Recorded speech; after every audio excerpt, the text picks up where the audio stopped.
So from NIL rules to rules that, so to a rule that changed, let me put it this way, to a rule to a rule that should have been changed but hasn't. Sha'carri Richardson. So I'm going to tell you, I'm going to ask you a question at the end. So I'm going to tell you first, because I feel strongly about this one, and I've been getting a lot of heat. She broke a rule.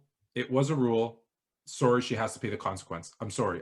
I get it that the rule's dumb and it should be changed. I agree. It should. But let's not fight to say, hey, she shouldn't be punished for what she did wrong. Let's fight to change that stupid rule.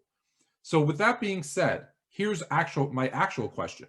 She admitted to it. She went through a tough time. She found out about her biological mother. I get all the reasons she did it. I do. She said, I accept my responsibility, a 30-day suspension. I can't run the 100-meter. It's a shame because she looked great in the trials. But then USA Track and Field made a decision that is completely the coach's decision to have her on the relay team, and they chose not to. I want your thoughts on that piece, because they still could have brought her and had her in the 4x1 relay, but chose instead to leave her off the team completely. I think it puts the coach in a tough situation, because I want to win. She can help us win, but it's not going to help me in the locker room with everybody else, because you're bending rules. You just said it. First thing you said, there was a rule and the rule was broken. The rule's broken, the rule's broken, so end of discussion. We can't supersede that, and she owned it. And I was that was an admirable thing for her to do. She owned it. She didn't make excuses for it. And she said she'll pay the price. Everybody else was talking about her running in the 4x1. She never mentioned it. So that being said, I think she knew what the outcome was going to be. She never pretended. We have more football players petitioning on her behalf from LSU than her. So my whole thing is, look, I understand. And that goes to show you human nature. We want to win. She's a winner. Yeah. And that happens every day in college football. What are your standards? What do you stand for? And I think that means more to me than anything. Yeah. Dusty, do you disagree? No, I think I'm with Coach on that. I'm not a coach. I've never coached. I've always worked just in the business side of it.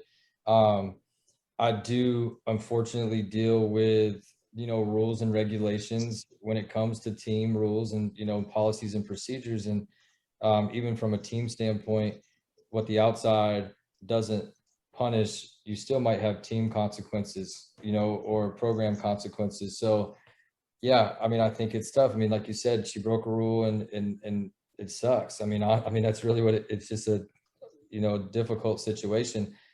That was a spotlighted situation. The unfortunate thing is there's a lot of those situations that occur across the board, right? That was just something that had a pedestal at the moment, right? And so, because I've seen it in football and kids that, were really, really doing really good. And then something like this happens and then they're shut down, right? And so it's tough. And it's also, I think she handled it from a mental standpoint, as best as anybody could, right? And I think, she knows too, as an athlete, like what the rules are, and she understands that, right?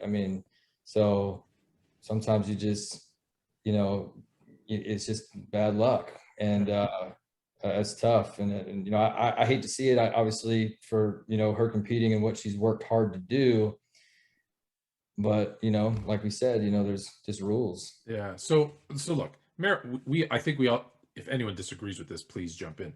Marijuana is not a performance enhancing drug, right? We all agree on that. No, it's not. This rule needs to change. Yes. Is there any? Yes. Yeah. Right. Okay. It does. Okay. Yeah. I had one person say, my kid runs track. I don't want them, smoking and doing this. I kind of went, okay, fine. I get it. You don't want them doing it, but it shouldn't be a reason to be thrown off an Olympic team. Because to think that she did that and then still went out, maybe that was why she had such a slow start. But she still just killed them all. She killed them all. Like it's incredible. This is about her life, right? Yeah. She's a 21-year-old young lady, and there's consequences to things that you do, and I think hopefully everybody took that for that. That's really what life's about. There's decisions, there's consequences. And if you don't understand that in life at a young age, you're just setting yourself up for failure. So, And I think that's the problem. We don't. Not enough know that there's. Well, think about how many people are saying run, run, run. I mean, some people that you would say, they wouldn't say that. I mean, some people, I'm shocked. They're saying run. I mean, but at the end of the day, because they know how good she is. It's not about, what's really going on in our world today. It's really about she can win for us, and not that we're trying to make the person the best that they can be. So Right. it's just interesting. Yeah. So what about other Olympic sports like I believe marijuana is legal in NHL or NBA, and like there's professional sports, right? But those sports that compete in the Olympics. So now if one of those athletes is in a sport that doesn't get tested, they make the Olympic team.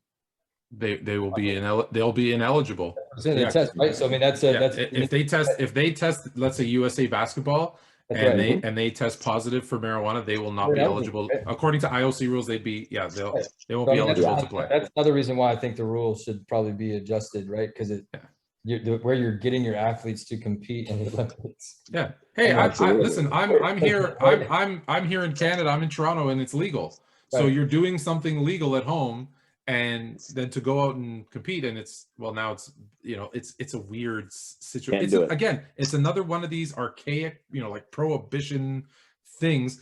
So it brings up a point, and so this goes to this marijuana thing and NIL. So that's why I wanted to bring them together. So there's some athletes who have lost, whether it be Heisman trophies, records, whatever, because they broke some of those rules. Do you say from this day forward it's okay? Or there's been a lot of people saying, no, you need to go back and correct. The big one has been Reggie Bush, give him his Heisman back. Or as I call him from that ESPN commercial, Reggie Bush. Was my favorite commercial ever. So no, we don't go back, or we do go back? You don't go back. I love Reggie. And I mean, I know where he's coming from, but that's like saying every player who played college football, who was a hot player, should go back and now claim NILs. From the school, everything else, I just think you can't go back. You got to move forward. It is what it is. Yeah. It's painful, but you got to move forward. Yeah. From Dusty's side, it would be a logistical nightmare. Oh my gosh. Well, not only that, but I mean, it's like the player that played in the 80s that made $100,000 a year in the NFL, and the same position player makes $2-3 million and now. Are they going back, hey, you got to pay me my money?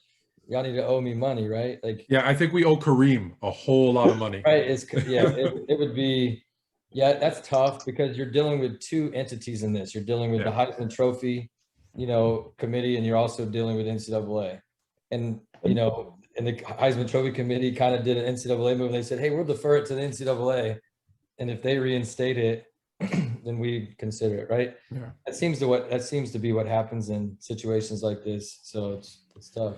So, and the Olympic part, you had Steven Jackson and others saying this rule is racist and all Black people should boycott the Olympics. And some have. And you've had some athletes come out and say, hey, we're still here. We're still competing. Please support us.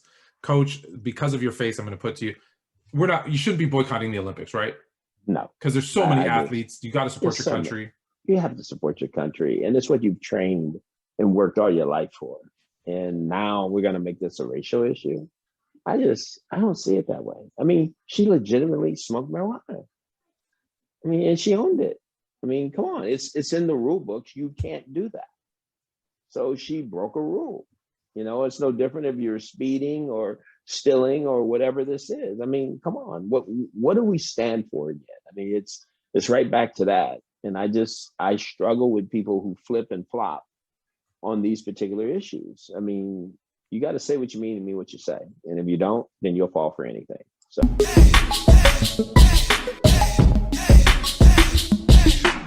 Wow.